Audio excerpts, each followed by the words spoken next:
వెట్రివేల మురుగన గరోహర శ్రీ మహాదేవసేన అమ్మవారికి విశేషమైనటువంటి ఆరాధన రేపు అంటే జూలై నెల 26వ తారీఖు 2024 సంవత్సరమున్ను శుక్రవారమున్ను అంటే రేపే. ఎందుకంటే దక్షిణాయనం ప్రారంభమైనటువంటి తొలి షష్ఠి రేపే. దేవసేన అమ్మవారిని సుబ్రహ్మణ్యేశ్వర స్వామి వారు దక్షిణాయనంలో వివాహం ఆడారు కనుక ఈ తల్లికి యోగ దక్షిణాయన నాయకి అని పేరు.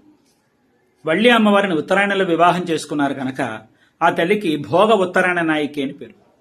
ఉత్తరాయణం 6 నెలల పరిపాలన శ్రీ మహావల్లి అమ్మవారి చేతిలోని, అలాగే దక్షిణాయనం 6 నెలల పరిపాలన శ్రీ మహాదేవసేన అమ్మవారి చేతిలో ఉంటుందని చెప్పి పురాణం చెబుతుంది అనమాట.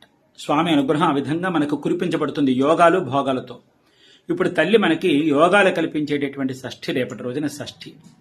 ఈ సందర్భంగా మీరందరూ వెళ్ళి స్వామిని గుడికి వెళ్ళగలిగితే వెళ్ళగలండి, వెళ్ళలేకపోతే ఇంట్లోనే పూజ చేసుకోండి. పూజ కూడా చేసుకోవడానికి వీలు లేకపోతే స్మరణం చేయండి, మురుగా నాకు నువ్వు తప్ప వేరే గతి లేదు నాయనా, నువ్వే గతి అని చెప్పి దండం పెట్టుకోండి.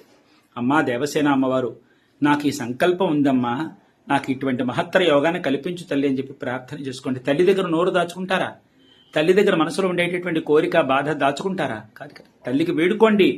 తల్లికి వేడుకుంటే, తల్లిని వేడుకుంటే అయ్యవారి చేత అన్ని ఇప్పిస్తుంది. అందుకే ఈ తల్లికి యోగ దక్షిణాయన నాయకి అని పేరు, వల్లి అమ్మకి భోగ దక్షిణాయన నాయకి అని పేరు. ఈ వివరాలని మీకు ఆనక చెబుతాను, రేపు సద్వినియోగపరచుకోండి ఈ వ్రతాన్ని.